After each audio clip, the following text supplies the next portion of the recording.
Yeah. Great. Thank you very much. Thank you for having me.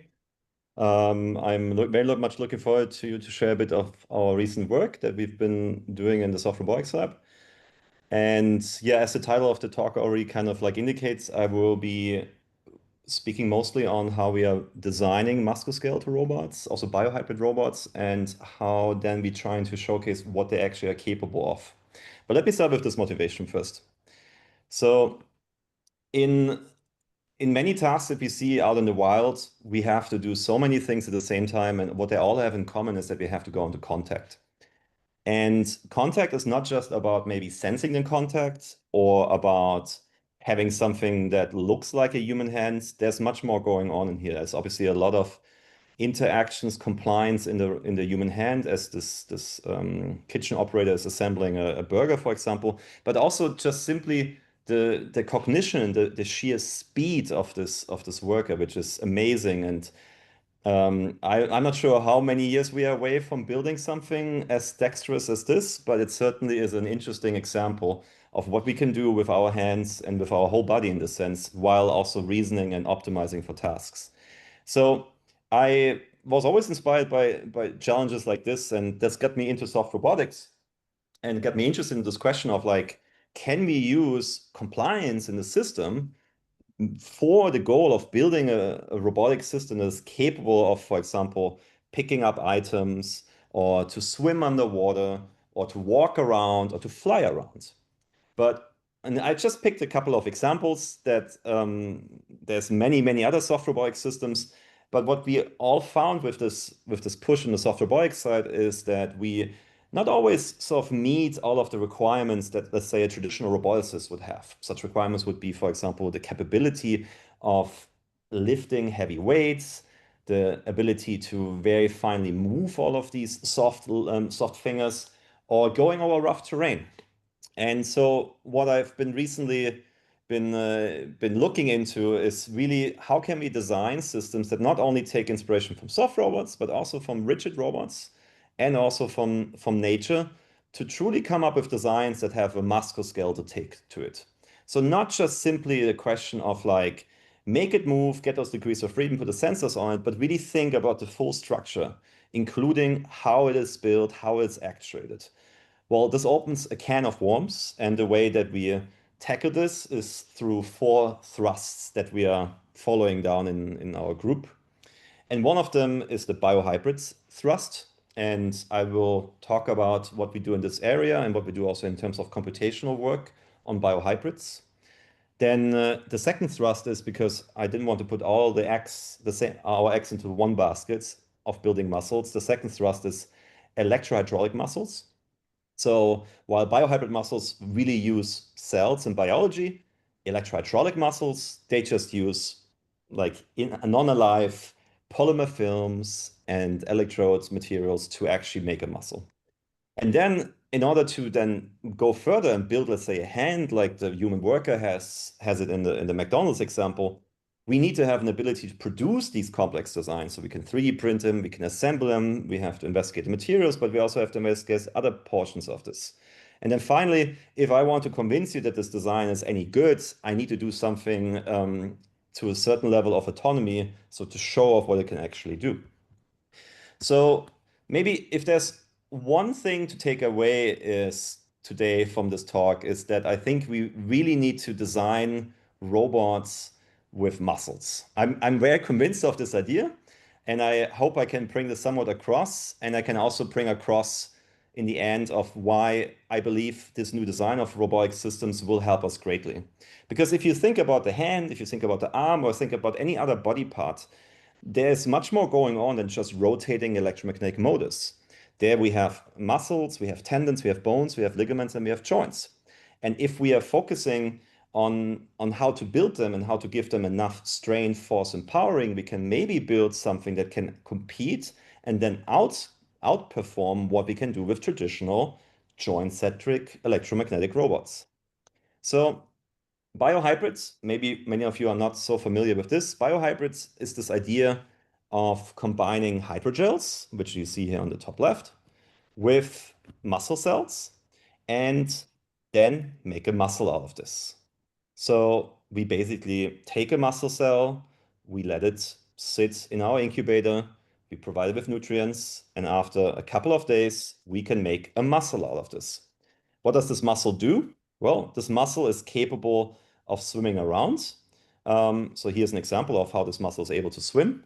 You see, it can flap, it can move around, and it can basically be actuated in an interesting way. And we can do interesting studies with this. We can, for example, start observing what these muscles do if we trigger them. I mean, sorry, I should have mentioned this. So this muscle here, and the way it's triggered is you see on the right side there's an electrode, and the muscles have calcium channels in them. And if I apply an electrostatic field to them, these channels open and the muscle contracts. And if I go a step further, I can obviously play with different frequencies of how I actuate this. This can be slow, can be faster, 2 hertz, 3 hertz, and so forth. And as I increase the frequency, you see this robot is able to swim further and further and further. And this goes all the way to, let's say, 5 hertz of actuation. And then at some point, we make an interesting observation. We see that this thing just cramps up. We call that tetanus. That's a disease that we are familiar with. So many of us got vaccinated for this, but we can actually observe this with these lab-grown muscles. And so now the interesting question is we can also do other stuff with these muscles. We can, for example, study what happens if we have different designs of these, where we combine the muscle with its length, and we get not swimming behavior out of this, but we just get contractive behavior. We can go to different lengths and actually get proper swimming behavior out of this. And we can also do other fun stuff where we take this muscle and we study its different lengths of muscle to scaffold behavior. So scaffold is the part that's not contracting, that's just there as a structure. And so basically sort of the cartilage around the muscle. And then we can see, we can in simulation already predict certain behaviors, simulate them, and then build them. But not alone, you can make swimmers, we can also start making other structures like a jumping robot, we can make a little walking robot. And that means we can start using them also to see how they would potentially behave, because I mean, it's by itself millions of cells in this little construct that you see here. So we have not quite understood what they really do and how they also behave when, for example, in this right video, when the robot here in the back is running along the wall, and at some point you see how it's hitting the wall, and then at that wall, when it hits it, it will try to turn around. So this isn't so far interesting because we can start studying this and we can start behaving, seeing if I put this into a maze, what would it do? We can also make swimmers that can swim upwards. Well, they cannot quite swim upwards if we don't stimulate them fast enough. So this is too slowly stimulated. So you see it jumps off and that slowly sinks. But if I can go higher in frequency, I can get these swimmers to actually surface in this water media. So this is about 1.5 centimeters long, a bit more than that in terms of length, just to give an idea. So it's a quite tiny muscle still. And if you were to ask one of my students who's working on the modeling, there's still a lot to do to like really get good modeling behavior and also just on the tissue engineering of building these systems. So we are in the process of now developing modeling systems that can model these swimmers that you saw. And we can then start using these modeling systems to build up benchmark systems, to study the materials, but also just to look at the fluid structure interactions. So this was a short introduction to the craziest idea you could probably follow down of just building these robots with pure sheer muscle. But if you do this, you're still a long way away from building a robot that has actually many of these muscles. So that's why we've also gotten interested in building other types of robots. So here is a jumping leg where we do not use a muscle like I just showed it to you with a biological substrate, but here we use a piano hazel design that was originally developed by Christoph Keplinger's group. The way this looks like is if you look at the contractive behavior, this is sort of a pouch design. And in this pouch design, you're capable of pushing fluid around and therefore cause contractions. And what we are proposing here in this work was primarily to just look, we have on the left side, or maybe for you in the room, yes, probably on the left side, you see there's a joint-centered system. That means I have electromagnetic motors. That's the way we would typically build robots. And we would have encoders in there, and we would have the motor windings, and this would drive our robotic leg. And on the right side, we have a robot with muscles, and these muscles can be actuated and contracted. And as you contract them, what happens is you all not only are able to pull up on tendons eccentric or outside of the joint, but you're also able to sense what's the capacitive change of these muscles pulling on the tendons. So the way you can think about this, if we go from joint-centric to muscle-based, we would go from electromagnetic motors that rotate and concentrate their force on a small rigid axis to a rigid shaft towards building muscles that can be contracted and where their force is somewhat proportional to the voltage that you apply to them. And instead of using sensor-based designs, we just use the self-sensing capacitance ability of these muscles. And instead of using a linear transmission system, we would use multiple nonlinear moment arms to actuate them. So why is this interesting? Well, at least for this example, we could also show that these systems don't heat up as much. So there is an efficiency component that should be studied further to understand how well do these systems. On the left, you see the motor-based system. On the right, you see the muscle-based system. How energy efficient they are and how well they would be usable for example, do squatting tasks or other static holding tasks. And we can also do other things where we can use this capacitive sensing to detect if there's an obstacle. And then once we detect it, we can, let's say, change our gait mode and hop over it. But there's still lots of interesting issues with these designs. One of them is, for example, these muscles cannot really be stretched, but real biological muscle needs to be stretched. So state-of-the-art electrohydraulic actuators need to be looked in a different way at. If I just use the muscle without its ability to stretch, the only way to make this thing move and get some motion range, I need to put some slack in this antagonistic coupling that you see here on the left. So I have a muscle here on the left and on the right, antagonistically pulling with tendons on the joints, and I get a limited motion range. If I now do increase the motion range with a clutch, I'm actually able to produce a much larger motion range. Okay, so slight shift. We are not only looking into how to build these muscles, we're also looking how to build all these other components. And I can tell you that doing both at the same time, making new muscles and also building systems, I found this so far pretty impossible. So it's sort of a parallel effort that goes on. And we will try to merge these efforts more and more over time. So one thing I wanted to highlight on in regards of how you can print an idea or design quite quickly is you would take the scan of a biological system, for example, your hand, back to the topic, and you would have your capsules and your bones and all the other elements, and you would take this as a design and then you would print it. But how would you print it? Well, for example, you could use many small piezo nozzles, and you could then basically print these designs and eject them down and cause to have thousands and thousands of these emitted at the same time to print in this sort of like a voxel-based matter. So you print layers and layers of these inkjet depositions. And what this means is you print one side, then you shine UV light on it, you print the next layer. And traditionally in previous works, you would have just used a scraper to make sure that every layer is flat. So what we're doing in this particular work is if you want to use more functional materials that you would care about to build these soft robots or to build these musculoskeletal robots, you actually need to use systems that are not capable of just being printed and UV light cured immediately. And this means you need to have a camera for this instead of using scrapers. So here we use basically a scanner that scans the surface of this row of each layer, and then we can adjust the print. So the way you can look at this is you have your design, you take your design, you slice it up into layers and layers of pixel maps. It's basically a bitmap layer that you get. And now if I say I would like to basically print this bitmap over here, and this would be the next layer to print.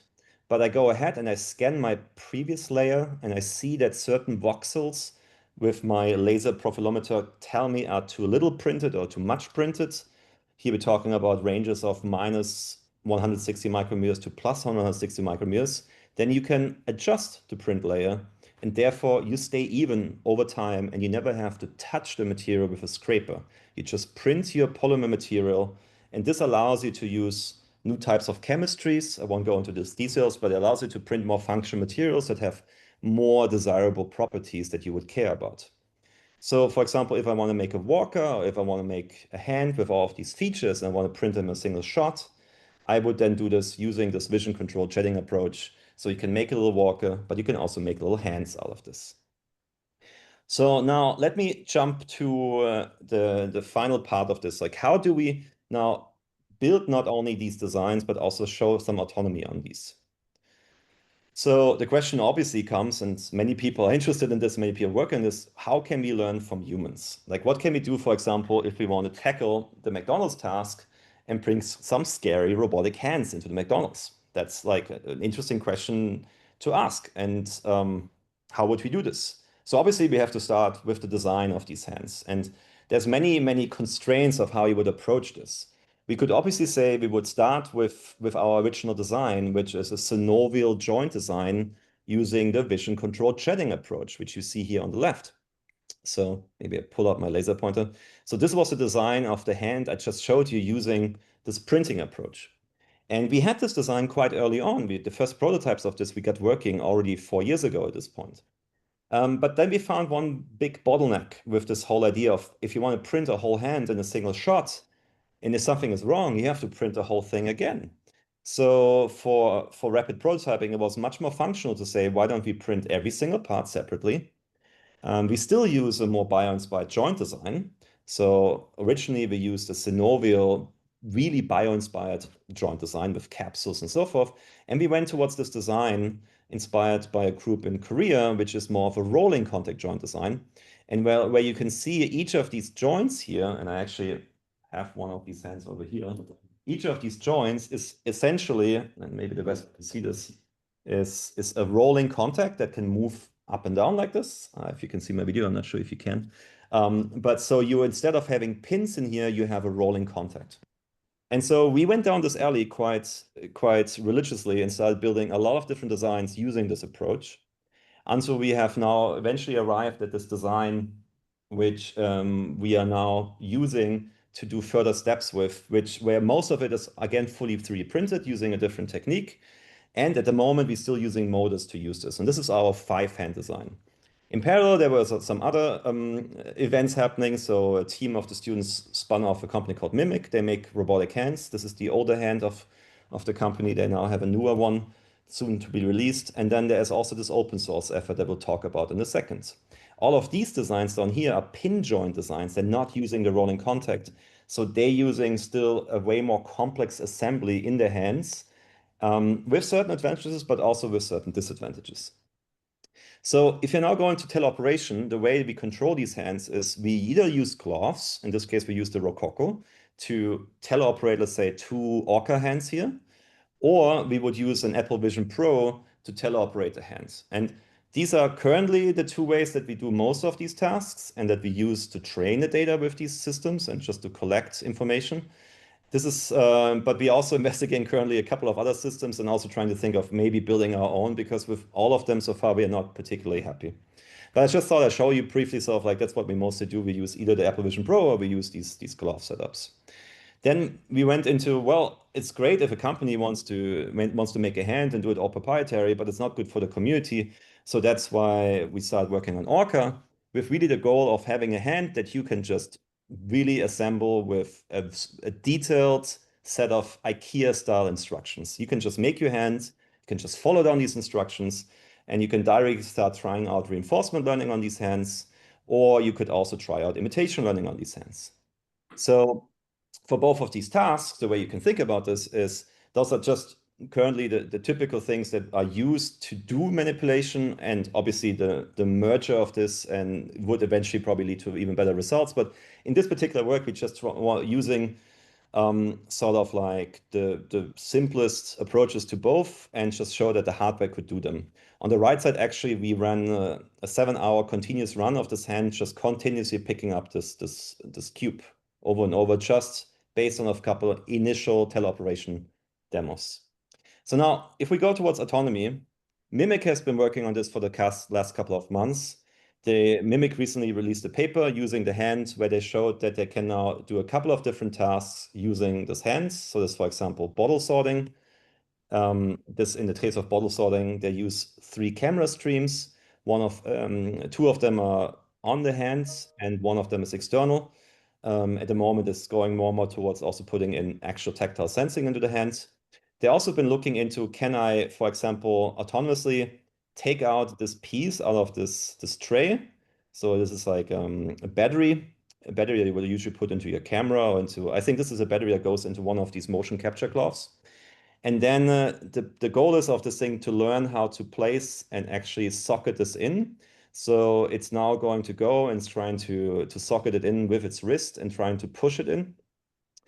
And yeah, the interesting thing is this is a task that with enough training sets and with enough sort of diversity in the training, we can actually achieve this. Sometimes we have to help it because it has a single hand. It doesn't have two hands right now, where the second hand could hold down the other piece. You can also do other things like picking up bakery items and take them and place them and use the hand to do this. But still, I mean, we are still looking for ways of further improving, and one obvious way is to further increase the ability of this hand to sense in hand.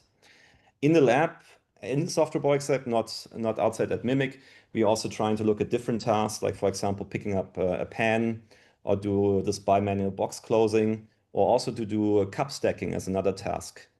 And one other thing that we're getting interested in is, can we use encoders that are pre-trained and that are sort of in the pipeline of used as a further pre-encoder that you can use to improve your performance. So this work is called Maple. Here we start off with a large-scale egocentric pre-training dataset where we have a lot of egocentric human tasks where the human has done something. And we then use with additional features that we have on there, such as contact points and hand poses, we use them in, for example, this case of the hand now performing a task, or also in validation and simulation. And so what we basically have is we have these two camera streams that are provided from the view of our robotic hand. They go into our pre-encoder, the Maple pre-encoder. We have our proprioception line, that's the joint angles for the moments of the robotic arm and hands. And then with this encoder and diffusion decoder, we can now, for example, run a task. This is the task. Here, one of the examples, we have also tried other tasks. We were able to, for example, pick up a brush and then gently push against the wall. And with any other setups which had other types of pre-encoders, we couldn't achieve this. And so it showed us that with this large human-based egocentric dataset, we can already quicker train our tasks. And another thing I want to quickly mention is we're not only trying to work on the ability of using human capture data to do this, we're also looking into, can we build hands that would operate at different scales? So this is a bit more of a out there in the wild idea of like, not just build hands at the human hand size, but build them like 3 times as large. Because we, for example, could put them onto an excavator and we could start doing dexterous manipulations on a different scale. And we found that this is actually a problem that really is quite urgent and quite existing, particularly in disaster sites where you're trying to handle large amounts of items at a time. And here, let me turn up the sound here. Voila. So this is sort of an example where we just went out. This was actually, we went to Japan for this, mounted this onto an excavator, and then started running this on the excavator to do a couple of different tasks. For example, one of the most important tasks was picking up these these dirt bags, which in Fukushima is right now one of the biggest problems. Like, you actually need a human to get these handles handled, like these handles on these bags. They cannot do it with the current end effectors. Another thing is we're trying to look not only in doing these sort of larger scale tasks, we're also trying to look at cross embodiment. So now if we have one hand design, we might have multiple hand designs, we might have even huge hand designs. So we think if we do cross embodiment, we've already seen this in the smaller space, for example, for parallel grippers in the what for example Pi does, and also other efforts in this direction. What we've been doing is we take the mimic hands and we also take the orca hands, and we record data with all of these, we teleop the data. We also do this with the Franker grippers, and we also do this with the human hands. So now we have all of these 4 different embodiments. 2 are more like multi-fingered.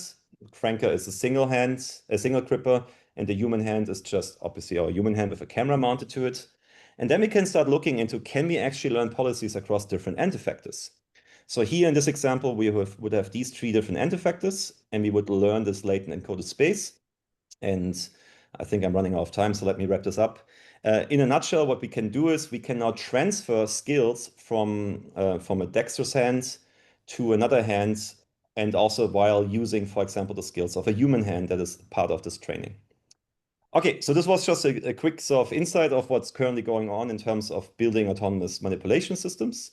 Going back to summarizing, so I try to bring across that we build muscles and we believe long term that these robots should be built with muscles. We do this with biohybrids, we do this with electrohydraulics, and then we have to build systems out of them where we put these muscles into a complex design, and then we can actually build dexterous systems. And you might ask yourself, what are the challenges ahead? I will probably end on that slide. Let me just say thanks to the team that did all of this work. So here you see the whole team that is working on this problem, which is a group of different people in biology, but also in the muscle building and in the data science. And these are the funding sources that we have in Switzerland. And now I'm open for questions. Thank you very much.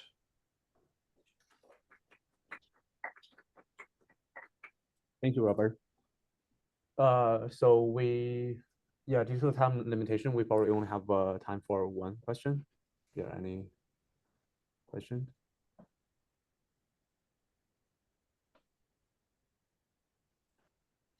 Okay. Yeah, I find the hand at different scale to be very interesting. Like it's a larger hand also tendon driven. I wonder what's your like insight on like different scales and the efficiency of different actuation for the hands. Yeah, so the larger hand is also tendon driven.